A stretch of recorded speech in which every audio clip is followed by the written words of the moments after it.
దైవ సేవకుల దగ్గర యవనస్తులు చాలా చక్కగా ప్రవర్తిస్తున్నాడు. సరిపోతుందా? పరిచయం చెప్తే నమ్మకంగా చేస్తున్నారు. ఎక్కడికైనా ఎల్లుమంటే చేస్తున్నారు. పోస్టులు అతికిమంటే అతికిస్తున్నారు. ఏమంటే సౌండ్ సిస్టమ్ పెట్టమంటే పెడుతున్నారు. వాయిద్యాలు వాయించమంటే వాయిస్తున్నారు. అంతా బాగానే ఉంది. ఇది సంఘములో విశ్వాసులు ఎదుట, సేవకులు ఎదుట నమ్మకంగా ఉన్నావు, యథార్థంగా ఉన్నావు. ఇది సరిపోతుందా అని ప్రభు అడుగుతున్నాడు. నాకు ఇది కాదు ముఖ్యం.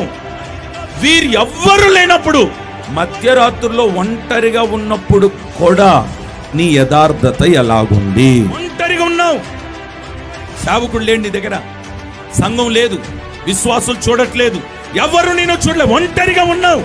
అప్పుడు నీ యథార్థత ఎలాగుంది? నీ ఫోన్ నీతోనే ఉంది. నీ ఫోన్లో నువ్వు ఎలాగున్నావు? నీ చాటింగ్ ఎలాగుంది?